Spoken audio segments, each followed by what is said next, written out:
कल हमने एक बहुत डिटेल्ड प्रेस वार्ता की थी कि किस तरह भगोड़े देश का पैसा लेके, बैंकों का पैसा लेके भाग रहे हैं।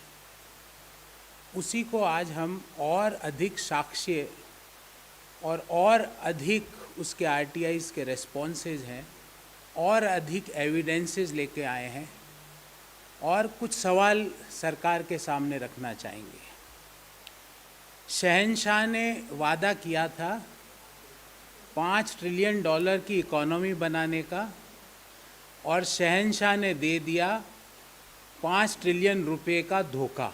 बैंकों में पिछले 7.5 साल में $5 ट्रिलियन से ज़्यादा का धोखा हुआ है।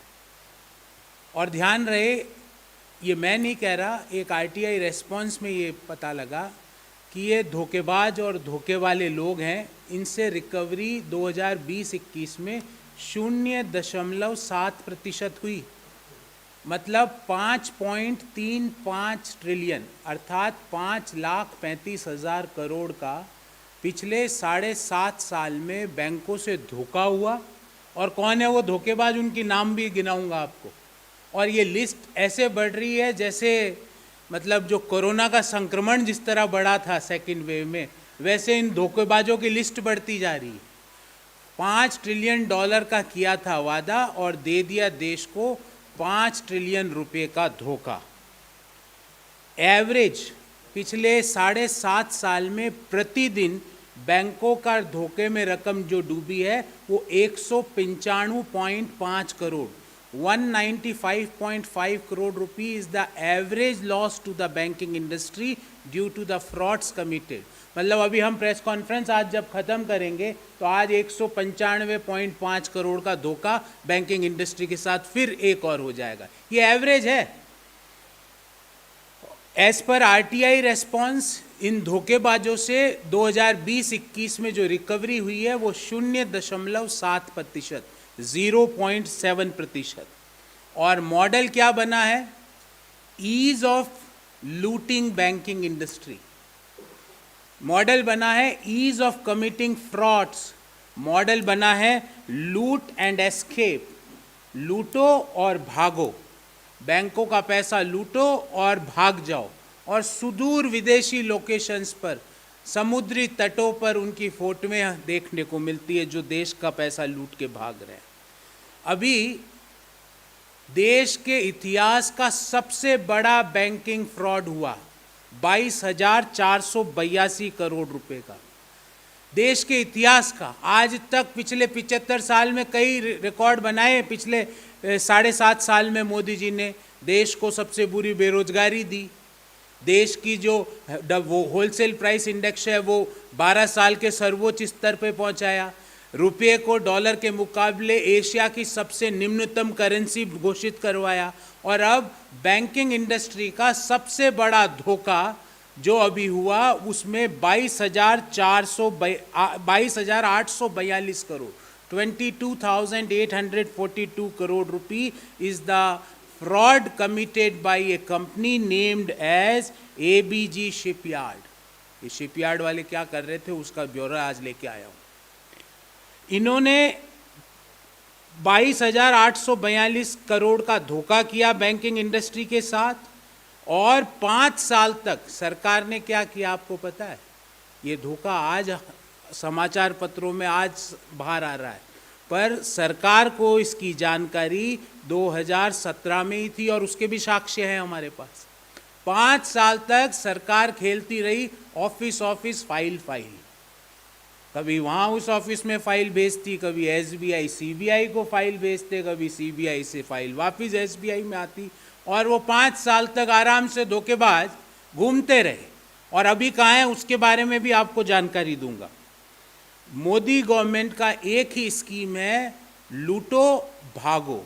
मोदी गवर्नमेंट की एक ही स्कीम है अपने दोस्तों के लिए, ease of doing fraud to the banking industry.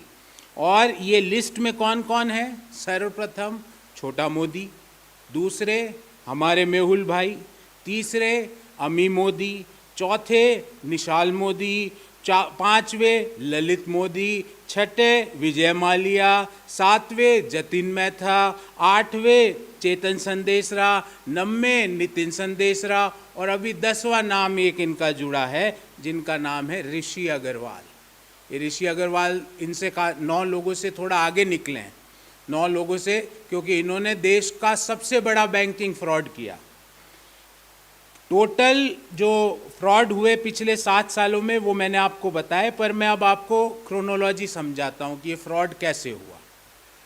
1 अगस्त 2017 को, मतलब आज से 5 वर्ष पूर्व, लिक्विडेशन का प्रोसेस स्टार्ट होता है एबीजी शिपयार्ड का, और NCLT national company law tribunal में केस फाइल होता है अहमदाबाद की बेंच में। 5 साल पहले की बात है। 15 फरवरी 2018 को कांग्रेस पार्टी एक प्रेस वार्ता को संबोधित करती है और कहती है कि ये एबीजी शिपयार्ड की जांच हो, ये ऋषि अग्रवाल देश छोड़ के भाग जाएगा, इससे रिकवरी हो। आज से 4 साल पुरानी बात है। 19 जून 2019 को बैंकिंग इंडस्ट्री जो उनके लोन देने वाले बैंक है वो कह देते हैं ये एबीजी शिपयार्ड है, ये फ्रॉड है। कब कहा? 2019 को। 17 में एनसीएलटी, 18 में कांग्रेस पार्टी ने चेताया, 19 में बैंकों ने कह दिया कि ये फ्रॉड आदमी है और ये फ्रॉड किया है इसने बैंकों के साथ। 8 नवंबर 2019 को भारतीय स्टेट बैंक ऑफ इंडिया एक रिटर्न कंप्लेन देती है सीबीआई को कि इसके खिलाफ एफआईआर दायर की जाए। कब करी? 8 नवंबर 2019 को। सारे की कॉपीज भी आपको दे सकता हूं मैं और मुहैया कराऊंगा मैं। डिस्पाइट इस लेटर के बावजूद सीबीआई ने कोई एक्शन नहीं लिया, कोई एफआईआर दर्ज नहीं कराई। एसबीआई ने कहा 2019 8 नवंबर को कि आप इस पे एफआईआर दर्ज करो, पर एसबीआई के सीबीआई खेलते रहे ऑफिस फाइल। फिर 25 अगस्त 2020 को, आज से 2 साल पहले, एसबीआई ने फिर एक कंप्लेन लॉन्च करी सीबीआई में कि आप इस पे एफआईआर डालिए, ये नहीं तो भाग जाएगा ये पैसा लेके देश का। सीबीआई फिर भी खामोश, बिजी होगी, क्योंकि उस समय जो इलेक्शन चल रहे होंगे तो मान लो विपक्षी दलों के नेताओं पे छापे मारने, इन पे तो मारने नहीं है, इनको तो सेफ रूट देना है ताकि ये विदेशी सुदूर इलाकों में बस जाए जाके। 25 अगस्त की जो 2020 की सेकंड कंप्लेन भी जो सीबीआई को दी, उस पर कोई एक्शन नहीं हुआ। 7 फरवरी 2022, मतलब आज से 7 दिन पहले, आज 14 तारीख है, 7 दिन पहले सीबीआई 5 साल के डिले के बाद में एबीजी शिपयार्ड और ऋषि अग्रवाल पे चीटिंग फ्रॉड का केस दायर करती है, एफआईआर लिखती है under prevention of corruption act. अब इसमें 2-3 बातें और बताऊंगा, फिर हम आप सरकार से सवाल पूछेंगे। पहली बात तो ये एबीजी शिपयार्ड वही कंपनी है जिसको नरेंद्र मोदी जी जब गुजरात के मुख्यमंत्री थे तो 1400 स्क्वायर मीटर की जो ज़मीन थी वो 700 स्क्वायर मीटर में दी 2007 में, और 1 square metre, 100 square metre, 1000 square metre नहीं, 1,21,000 स्क्वायर मीटर ज़मीन 2007 को एबीजी शिपयार्ड को 1400 की जगह 700 में दी। ये भी सवाल मैंने नहीं पूछा, C&AG ने इस पे क्वेश्चन उठाया कि मोदी जी आपने 1400 स्क्वायर मीटर की ज़मीन अपने मित्रों को 700 स्क्वायर मीटर में, और वो भी 1 स्क्वायर मीटर नहीं, 1,21,000 स्क्वायर मीटर क्यों दी? ध्यान रहे, उसके बाद भी ये कहानी यही नहीं ख़त्म हुई। 2015 में गुजरात के दहेज में इसी कंपनी को 50 हेक्टेयर लैंड भी गुजरात सरकार द्वारा दी गई 2015 में। अब जब देश का सबसे बड़ा बैंकिंग फ्रॉड देश के सामने आ चुका है, जब सीबीआई ने 5 साल बाद एफआईआर लिख दी, जब एसबीआई की 2 कंप्लेन के बाद भी सीबीआई 2 साल तक एफआईआर नहीं लिखी पर अब लिख चुकी है, प्रधानमंत्री जी, वित्त मंत्री जी, आप चुप क्यों हैं? आप देश को ये क्यों नहीं बताते कि ये 22,842 करोड़ रुपए का फ्रॉड कैसे हुआ? क्योंकि ये छोटी रकम नहीं है आदरणीय साथियों। प्रतिदिन देश में फ्रॉड हुआ 195 करोड़ रुपए का, और प्रतिदिन मनरेगा का खर्चा है ना वो भी इतना ही है। मतलब अगर ये फ्रॉड नहीं होते तो हमारा मनरेगा का बजट हम डबल कर सकते हैं, और डबल से भी ज़्यादा कई सालों में। तो प्रतिदिन, क्योंकि 73,000 करोड़ का इस वर्ष का मनरेगा का बजट है, तो प्रतिदिन मनरेगा का देश का बजट है 200 करोड़ रुपया, और प्रतिदिन 195.5 करोड़ का फ्रॉड हो रहा है। तो हमारे जो ग्रामीण अर्थव्यवस्था बैठी हुई है, कंजम्पशन बैठा हुआ है, क्योंकि लोगों की जेब में पैसा ही नहीं है। 100 दिन के रोजगार की जगह लोगों को 25, 30, 35 दिन का रोजगार मिल रहा है। अगर ये फ्रॉड नहीं होते तो लोगों को 35 की जगह 70, 30 की जगह 60 दिनों का रोजगार मिल रहा होता, मनरेगा का बजट हमारा डबल हो गया होता। तो पहला सवाल तो हमारा ये है कि आदरणीय प्रधानमंत्री जी, आदरणीय वित्त मंत्री जी, आप देश के सबसे बड़े बैंकिंग के धोखे पर चुप्पी क्यों साधे रखे हो? देश को क्यों नहीं बताते कि ये फ्रॉड आपके नाक के नीचे कैसे हुआ, कौन कौन लोग इसमें संलिप्त थे? दूसरा सवाल, अभी तक ऋषि अग्रवाल अरेस्ट क्यों नहीं हुआ? Why Rishi Agarwal is not arrested till date? Number 3, ऐसी भी सूचनाएं आ रही है कि वो कोई विदेशी लोकेशन पे ऑलरेडी जा चुका है, ऐसी सूचनाएं आ रही है। हम पूछना चाहते हैं आदरणीय प्रधानमंत्री जी से कि ऋषि अग्रवाल की सिटीजनशिप किस देश की है? देश को बताइए आप।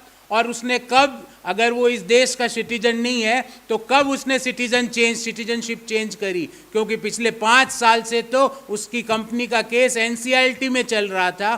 4 साल पहले कांग्रेस ने आपको चेताया कि ये भगोड़ा देश के लोगों का पैसा लेके भाग जाएगा। मध्यम आय वर्गीय व्यक्ति अगर 1 रुपया 1 मिनट भी डिले कर देता है टैक्स फाइलिंग का तो उसको नोटिस आ जाता है। एक सैलरीड क्लास व्यक्ति अगर 1 रुपया भी कम टैक्स का पेमेंट करता है तो उसको नोटिस आ जाता है। हम पैसा पे करते हैं और ये पैसा भगोड़े ले लेके उड़ जाते हैं देश के बाहर। 22,842 करोड़ रुपया हमारा पैसा, आपका पैसा, हम सबका पैसा भगोड़े लेके उड़ गए। चौथा सवाल, रिजर्व बैंक ऑफ इंडिया क्या कर रही है? What reserve bank of India is doing in the entire case? Reserve bank of India ने इस भगोड़े का नाम अभी तक फ्रॉड की सूची में क्यों नहीं लिखा, जबकि 5 साल पहले NCLT में केस दायर हो चुका था? क्या रिजर्व बैंक ऑफ इंडिया को किसी ने हाथ बांध रखे हैं? क्या अभी तक वो पुराने नोटों की गिनती में व्यस्त है? क्या वो नए नोटों की नोटबंदी करने की प्लानिंग कर रहे हैं? उनका टाइम पास कैसे हो रहा है जब उनकी नाक के नीचे बैंकिंग इंडस्ट्री का सबसे बड़ा फ्रॉड हो रहा है? फाइनेंस मिनिस्ट्री और रिजर्व बैंक ऑफ इंडिया क्या कर रहे हैं?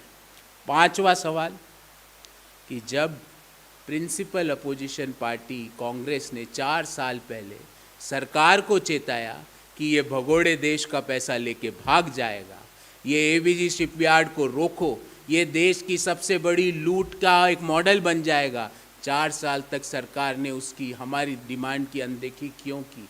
क्या कोई इंटरनल रिश्ता था आपका ABG शिपयार्ड से? क्या आपका कोई उनसे सांठगांठ थी? क्या आपने उन पे कोई कार्रवाई नहीं करी? 6ठा सवाल, SBI के चेताने के बावजूद, CBI को 2 लेटर देने के बावजूद, पहले लेटर को दिए 3 साल हो गए, दूसरे कंप्लेंट को फाइल किए 2 साल हो गए, आपने FIR तक दर्ज क्यों नहीं करी? सरकार को इसका जवाब देना पड़ेगा। 7वां सवाल और महत्वपूर्ण सवाल है कि why did CBI not launch FIR for 1.5 year after the second complaint? क्या ये सरकार का कॉम्प्लिसिटी, कॉल्यूजन और कनाइवेंस दिखाता है भगोड़ों के साथ में? क्या ये सरकार की साठगांठ, सरकार की इच्छा से ये सब हो रहा है? इन 7 सवालों का जवाब वित्त मंत्री जी को छोड़ दीजिए, उनको ना तो इतनी समझ है ना उनको अधिकार होगा इन चीज़ों का जवाब देने का। पर क्या प्रधानमंत्री जी आप बताएंगे कि देश के इतिहास का सबसे बड़ा बैंकिंग धोखा आपकी नाक के नीचे क्यों हुआ? क्यों कांग्रेस पार्टी के 4 साल पूर्व चेताने के बावजूद वो व्यक्ति बैंकों का पैसा लेके भाग गया?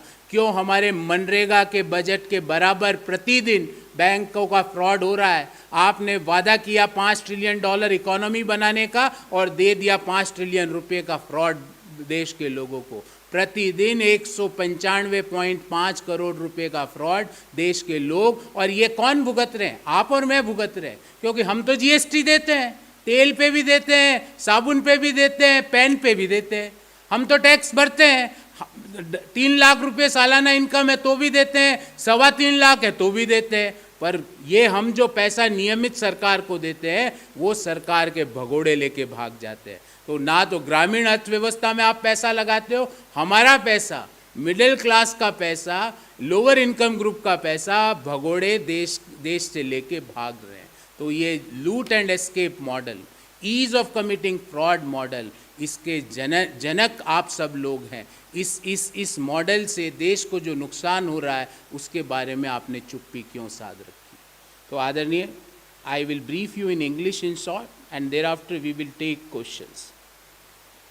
Shahenshah's promise was to make our economy $5 trillion, but gave us the bank fraud of rupees 5.35 trillion in last 7.5 years.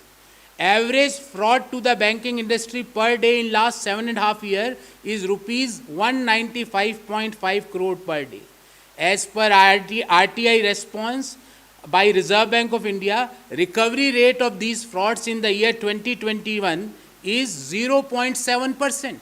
So if there is a fraud of 100 rupee, only 70 paisa is going to be recovered, and this is not my data. That is what RBI is responding when a question was raised under RTI. Loot and escape is the Modi government's flagship scheme, and another scheme is the ease of committing fraud. Rupees 22,842 crore of public money got out by these fraudsters, and we had seen the biggest fraud of last 75 years in India. Rupees 22,842 crore. The fraud happened under Modi government, and after a 5-year delay and permitting brazen embezzlement of public money, CBI had finally registered a complaint only on 7th of February 2022. Against Gujarat-based businessman who is the owner of ABG Shipyard. His name is Rishi Agarwal. Modi government is running a loot and escape model, ease of committing fraud model as a flagship scheme for bank fraudsters. The fraudsters list include Chhota Modi, Hamare Mehul Bhai, Ami Modi, Nishal Modi, Lalit Modi, Vijay Mallya, Jatin Mehta, Chetan Sandesra, Nitin Sandesra, and the latest entry, and who had defeated all of them, is Rishi Agarwal, is the new entrant in this evergreening list of fraudsters. In last 7 years, what is the total amount of frauds and what is the total number of frauds? I am giving you one table, and this table I had compiled from the Reserve Bank of India's trend and reports, progress on trend and report. From that report, I had compiled this table, and in last 7.5 years, means from 1st April 2014 to 31st September 2021, total frauds committed by the banking industry is 5.35 trillion rupees. Now, before I ask questions, I would like to share the chronology of events. On 1st of August 2017, the process of liquidation of ABG Shipyard was initiated by Ahmedabad bench of the NCLT. On 15 February 2018, the Congress party publicly warned about the scam of ABG Shipyard. On 19 June 2019, banks had declared ABG Shipyard as fraud, but no FIR was registered. On 8th of November 2019, State Bank of India filed a complaint to CBI to register FIR, but no action for 3 years. The second complaint was filed by State Bank of India on 21st August 2020 to CBI for lodging an FIR against Rishi Agarwal and ABG Shipyard, but no action. On 7th February 2022, after a delay of 5 years, CBI lodged an FIR against ABG Shipyard, Rishi Agarwal and other for cheating, fraud under Prevention of Corruption Act. The interesting part is that ABG Shipyard was allotted 121,000 square meters of land in 2007 by the then Chief Minister of Gujarat, Shri Narendra Modi, at a rate which is 50% of the decided rate. And C&AG had raised a question for that, because the rate which was prevailing at that point of time was 1400 rupees per square meter, but Modi ji gave 121,000 square meter of land to ABG shipyard at 700 rupees per square meter. Why? No answer to this question. Another amazing facet is that despite the CAG report, the Gujarat government headed by then CM proceeded to allot 50 hectares of land to ABG shipyard and Rishi Agarwal in Dahej, Gujarat. The Dahej project was shut down by ABG shipyard in the year 2015. तो C&AG ने report में एक question अपना audit remark दिया कि आपने 1400 रुपये पर स्क्वायर मीटर की जमीन 700 रुपये पर स्क्वायर मीटर में, और वो भी छोटी नहीं, 1,21,000 स्क्वायर मीटर एबीजी शिपयार्ड को क्यों दिया? कोई उत्तर नहीं। पर मोदी सरकार उस समय तत्कालीन मुख्यमंत्री मोदी जी जो गुजरात में थे वो वहीं नहीं रुके, उन्होंने दहेज में भी इस कंपनी को फ्री में और कंसेशनल रेट में लैंड मुहैया कराई। इस बाबत in this regard we have 7 questions. Number 1, why the PM and FM is mum on India's biggest banking fraud of rupees 22,842 crore.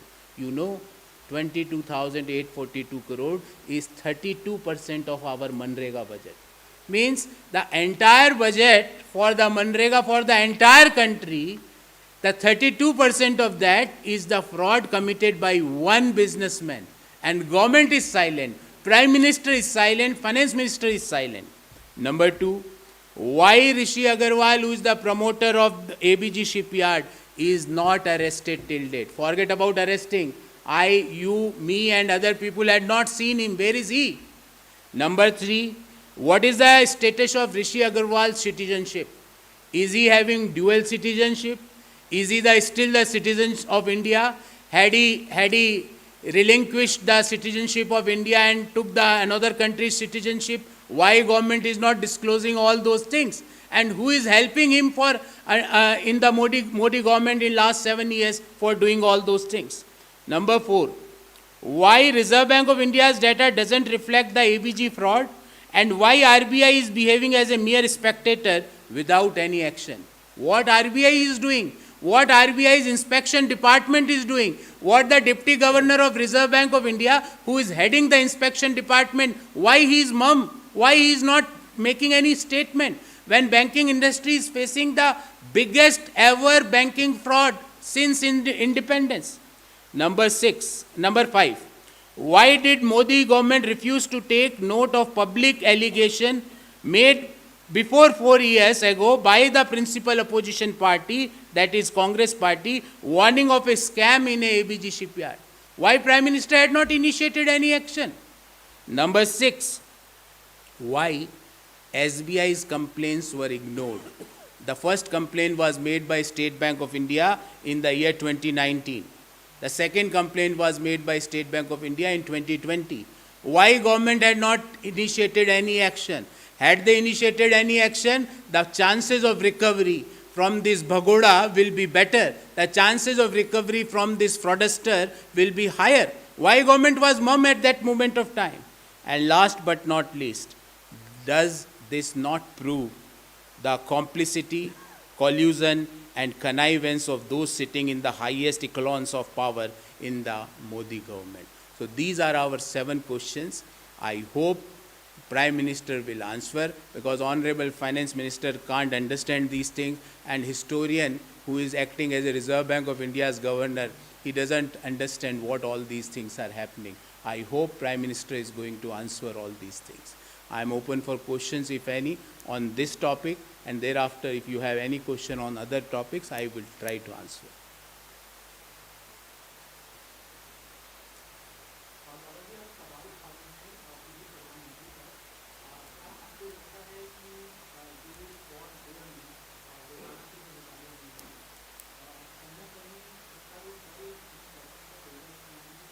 देखिए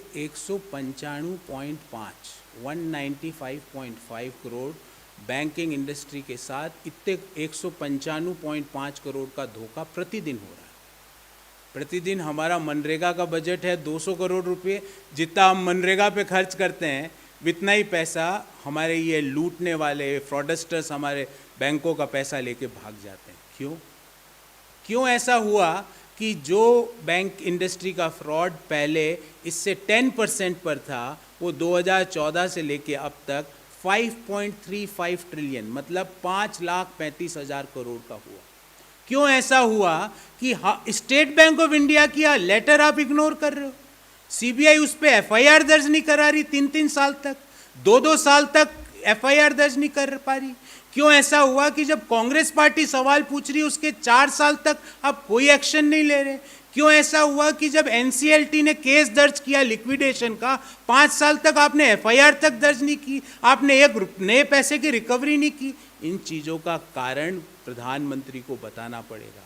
और ये संयोग है या प्रयोग है कि ये वही कंपनी है जिसको प्रधानमंत्री ने गुजरात के मुख्यमंत्री रहते हुए 1,21,000 स्क्वायर मीटर ज़मीन जो रेट थी उससे आधी रेट में दी, और C&AG ने इस पे ऑडिट ऑब्जेक्शन उठाया।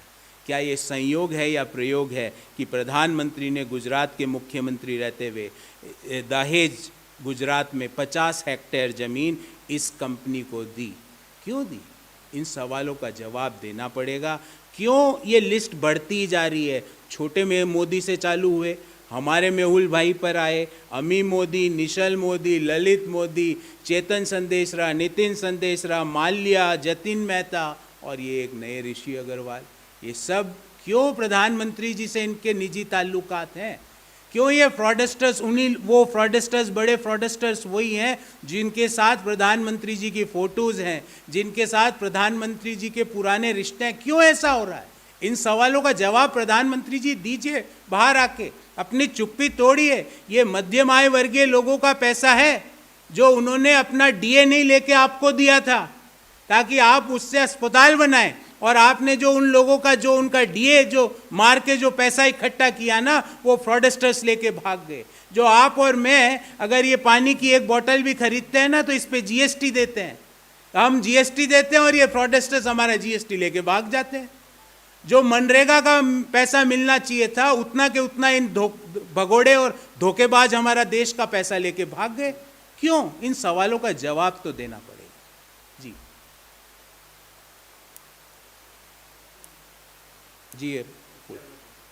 जी पूछिए।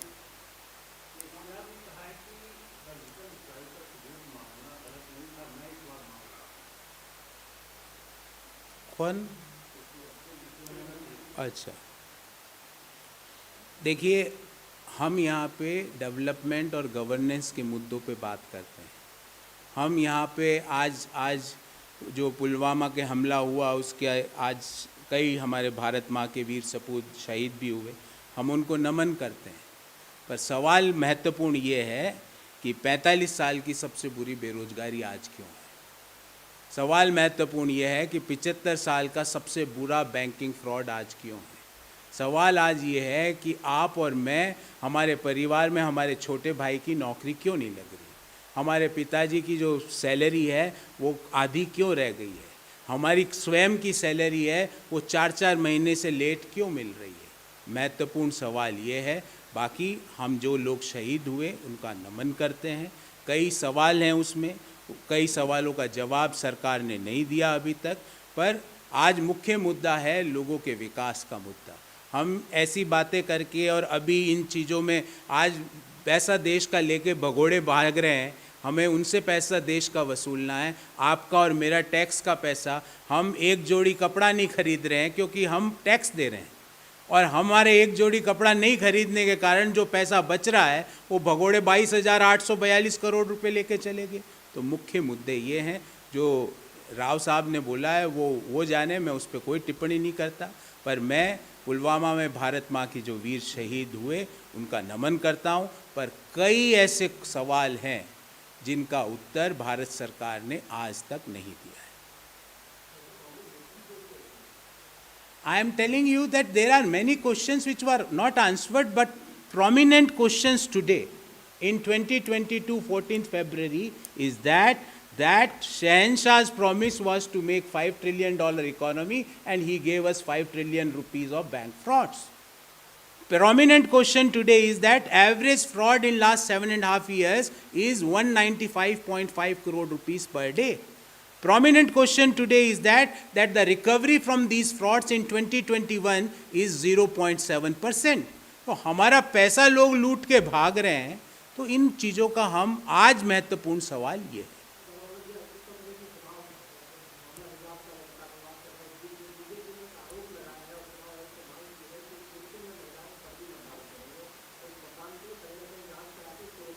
हमारा मुद्दा हिजाब का नहीं, जॉब का है। हम हिजाब नहीं, जॉब की बात करते हैं। हम बात करते हैं महिलाओं के आत्मसम्मान की, हम बात करते हैं महिलाओं को स्वतंत्रता की, उनके पहनावों को ऊपर से निर्देशित करने की बात हम नहीं सोचते। हमारा मुद्दा है महंगाई का, हमारा मुद्दा है जॉब का। आज उत्तर प्रदेश के अलावा उत्तराखंड की भी सारी 70 सीटों में चुनाव हो रहा है, गोवा की भी सीटों में चुनाव हो रहा है, और जैसी जैसी रिपोर्ट्स आ रही है और जिस तरह से मतदान हो रहा है उत्तराखंड में, मैं बहुत ही एनकरेजिंग रिपोर्ट्स आ रही है हमारी पार्टी के लिए।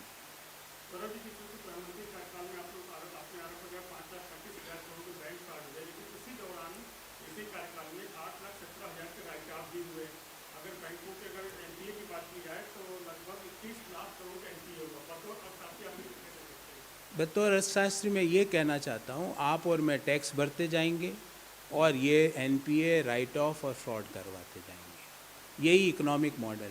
आपको जान के आश्चर्य होगा, एक छोटा सा आंकड़ा देता हूँ कि भारत सरकार जो करों से जितना पैसा इकट्ठा करती है, बहुत इम्पॉर्टेंट आंकड़ा है और ये इस बजट से मैंने निकाला था, जितना पैसा भारत सरकार टैक्सेशन से इकट्ठा करती है उसका 55% सिर्फ ब्याज देने में चला जाता है। मतलब ब्याज दे देती 55% का। जितना total GST, corporate tax, income tax से मान लो 100 रुपये इकट्ठा हुआ तो 55 रुपया तो सिर्फ ब्याज में चले जाता है। अगर आपकी और मेरी और किसी कंपनी की ऐसी हालत हो जाए ना तो उसको लिक्विडेशन में जाना पड़ता है। कारण क्या? क्योंकि सरकार जो हमसे पैसा लेती है एक्साइज ड्यूटी के रूप में पेट्रोल और डीजल पे, जो हमसे पैसा लूट रही है, और मैं आपको विश्वास दिलाता हूँ जैसे ही ये 7 चरणों का चुनाव होगा, पेट्रोल डीजल के भाव 5 से 10 रुपये प्रति लीटर बढ़ने वाले हैं। ये मैं आपको लिख के दे सकता हूँ।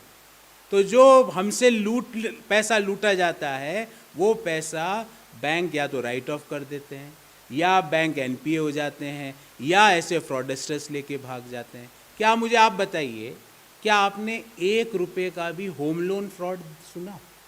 क्या आपने ऐसा सुना कि मिडिल क्लास ने 1 रुपये का फ्रॉड कर दिया हो?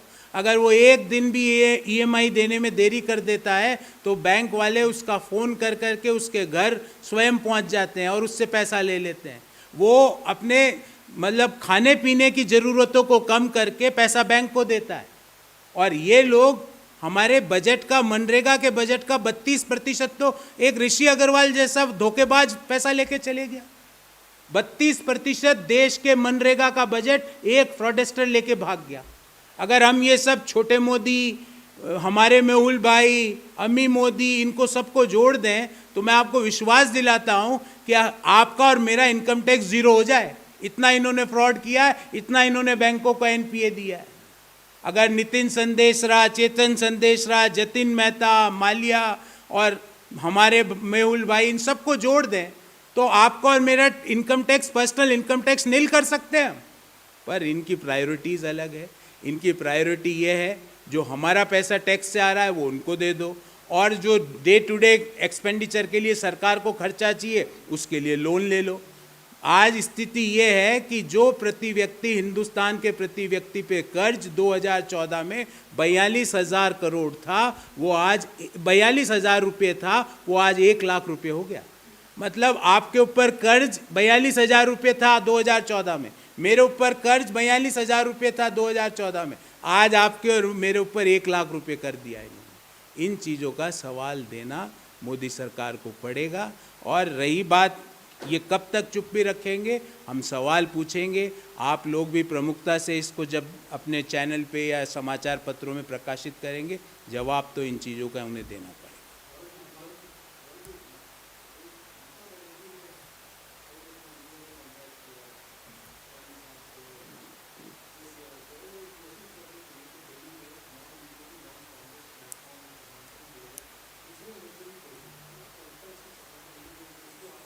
देखिए, मैं उन पे कोई टिप्पणी नहीं करना चाहता। सब लोग स्वतंत्र है अपनी कोशिशें करने के लिए, पर हम कई बार उन्हें पहले भी हमें कहा कि आप लाइक माइंडेड पार्टीज़ का एक एसोसिएशन बनाइए। कई बार वो हमारे वरिष्ठ नेताओं से भी मिलने आई, हमने उनका स्वागत भी किया। पर क्या है, हर एक महीने में वो अपना स्टैंड चेंज कर देती है। कभी वो हमारे साथ लाइक माइंडेड पार्टीज़ का एसोसिएशन बनाती है, फिर वो गोवा में जाके कुछ बोल देती है। फिर गोवा चुनाव से पहले ही उनको पता लग गया कि गोवा में कुछ नहीं होने वाला है, तो उन्होंने एक नया स्टेटमेंट दे दिया। हम तो उनका आदर आज भी करते थे, पहले भी करते थे, आगे भी करेंगे, पर वो अपने वोटर्स को और अपने पार्टी के लोगों को ये बता दें कि उनका स्टैंड क्या है। हम तो पहले भी उनको कहते थे, आइए आप हमारे साथ लाइक माइंडेड पार्टीज़ की जब हम बैठक करते हैं उनको भी बुलाते हैं। कई बार वो आते हैं, कई बार नहीं आते हैं, कई बार वो हमको गाली दे देते हैं, कई बार वो मोदी जी को दे देते हैं। तो ये जो स्टॉक एक्सचेंज की तरह उनका बिहेवियर जिस तरह वॉलेटाइल है ना, इस वॉलेटिलिटी को वो स्टैग्नेंट करें और फिर बात करें।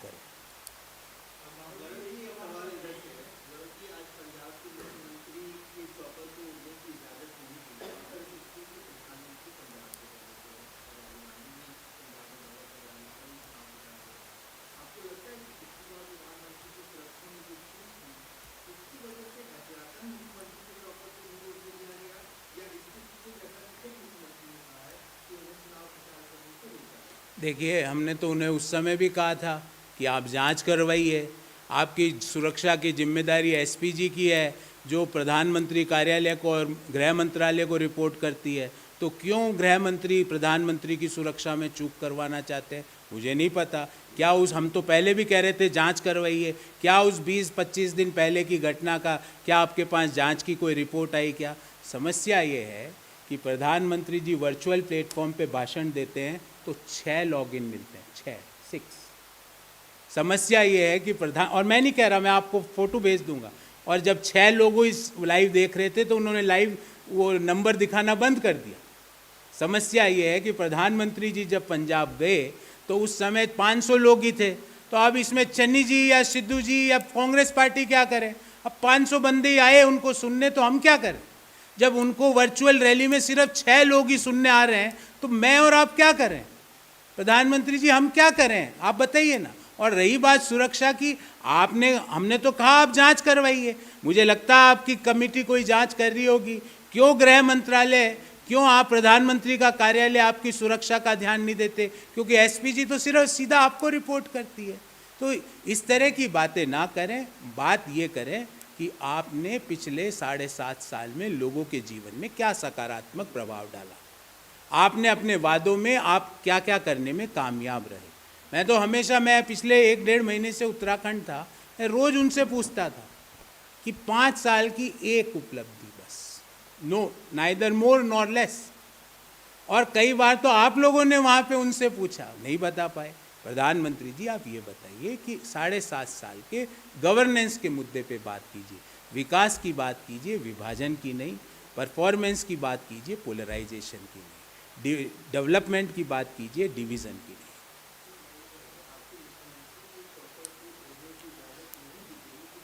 देखिए, मेरे को इस पूरी घटना के बारे में ज्ञान नहीं है, पर अगर प्रधानमंत्री जी की सुरक्षा में कोई दिक्कत आ रही हो और 10-15 मिनट आधा घंटा हमको वेट करना पड़ जाए, कोई दिक्कत की बात नहीं। क्योंकि प्रधानमंत्री है, वो उड़े, वो पंजाब में जाके उड़ के बता के आए। 400-500 लोग जो उनको सुनने आए उनको सुनाए वो जाके। हम नहीं चाहते कि उनके 400-500 लोग भी चले जाएं, अच्छा नहीं लगता। देश के प्रधानमंत्री है, अगर थोड़ा लेट हो गया और वो 500 में से 40 ही रह गए, अच्छा नहीं लगता। जैसा वर्चुअल मीटिंग में दिखता है कि सिर्फ 6 लोग लॉग इन है उनको सुनने के लिए, अच्छा नहीं लगता है ना। हमारे भी तो प्रधानमंत्री आपके भी हैं, तो अगर उनको जल्दी उड़ने से उनके 400-500 लोग सुनने वाले इंटैक्ट रहते हैं तो कोई बात नहीं, हमें कोई दिक्कत नहीं, हम आधा घंटा वेट कर लेंगे।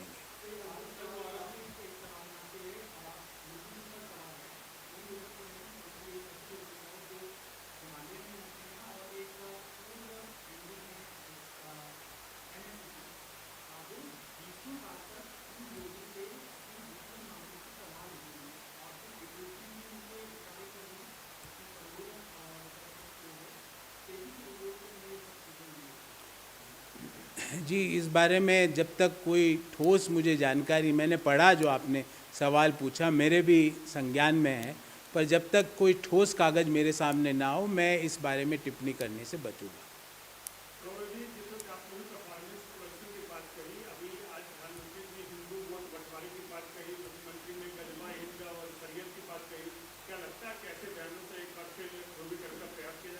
देखिए, मैं आपको एक बात बताऊं, मैं एक 2 3 4 राज्यों के आपको उदाहरण दे दूं।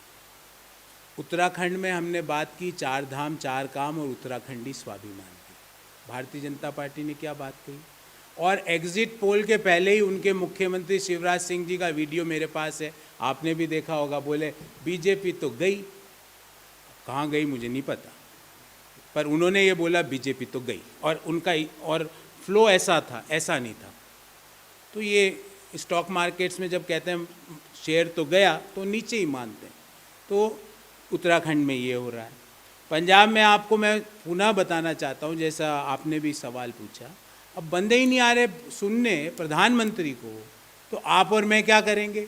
वहाँ पे भारतीय जनता पार्टी चुनाव भी लड़ रही है कि नहीं, आप एक बार क्योंकि आप सब वरिष्ठ लोग हैं, आपके सबके ब्यूरो है वहाँ पे, पता लगाइए कि बीजेपी वहाँ चुनाव लड़ रही है क्या। मुझे नहीं लगता। वहाँ पे गोवा में स्वयं वहाँ के बीजेपी के वरिष्ठ नेता और उनके गवर्नर रहे हुए बोलते हैं कि गोवा गवर्नमेंट जो कुछ भी करती है इस सनलाइट में, इस सृष्टि पर, उसमें सब में करप्शन है। ये मैं नहीं कह रहा, ये सत्यपाल मलिक जी की स्टेटमेंट है। अब रही बात उत्तर प्रदेश की, उत्तर प्रदेश में मुख्यमंत्री जी ने या प्रधानमंत्री जी उत्तर प्रदेश गए तो क्या आपने उनको पिछले 2.5 महीने में कोई भी एक उत्तर प्रदेश की स्कीम के बारे में बोलते सुना? क्या बोलते हैं वो? गाली गलौज करते हैं, सांप्रदायिक सद्भावना बिगाड़ने की कोशिश करते हैं। 85, 15, 80, 20, हम 100 की बात कर रहे हैं, हम डेवलपमेंट की बात कर रहे हैं। ये चीज़ों से यंग जो युवा वोटर्स हैं वो अब ऊब चुके हैं। वो अब अपनी जॉब्स पर, अपनी फ्यूचर पर वोट देने जा रहे हैं। और मैं आपको पुनः कहता हूँ, ऐसे नतीजे आने की मुझे अंदाज़ा है कि भारतीय जनता पार्टी स्तब्ध रह जाएगी और कई चीज़ों में हम लोगों को छूट मिलेगी। एक हिमाचल में जमानत जब्त होने के बाद पेट्रोल और डीजल के भाव कम हो गए, ये 5 राज्यों से नमस्ते हो जाएगा। कांग्रेस पंजाब में तो ही 4 राज्यों से नमस्ते हो जाएगा। उसके बाद ऐसे आपको परिणाम दिखने को मिलेंगे जो कि आपके और मेरे जीवन को ईज ऑफ फ्रॉड नहीं होगा, ईज ऑफ लिविंग होगा। ईज ऑफ कमिटिंग फ्रॉड नहीं होगा, ease of middle class living होगा, ईज ऑफ फार्मर्स इनकम होगा, ईज ऑफ विमेन एम्पावरमेंट होगा, जो पिछले 7.5 साल से नज़र आ रहा है। जी सर, आप पूछ।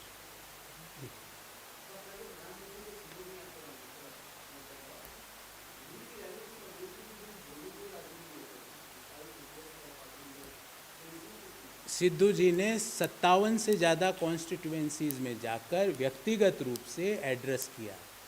अब मैं आपको बताऊं, इलेक्शन में, क्योंकि मैं भी 1-1.5 महीने था, आप 2-1 रैली संबोधित करते गला बैठ जाता है सर। मैं आपको सच बता रहा हूँ, आपका गला पूरा बैठ जाता है। आप दो रैली भी ठीक ढंग से संबोधित कर देते। तो 57 रैलीज वो संबोधित कर चुके हैं, इंडिपेंडेंट 57 कॉन्स्टिट्यूएंसी। तो ये कहना, कई कारण होते हैं, व्यक्ति का गले में भी दिक्कत हो सकती है। आप उन चीज़ों को सिर्फ ये कि सिद्धू जी नहीं बोल रहे, अरे उनको नहीं बोलना होता तो वो आते ही नहीं ना। वो वहाँ बैठे, उन्होंने कहा मेरा ठीक नहीं है गला। उन्होंने 57 से ज़्यादा कॉन्स्टिट्यूएंसीज़ में इंडिविजुअली जाके जो कैंडिडेट्स हैं उनके लिए कैंपेनिंग करी है। वो सारी चीज़ें भी तो इतनी इम्पॉर्टेंट है।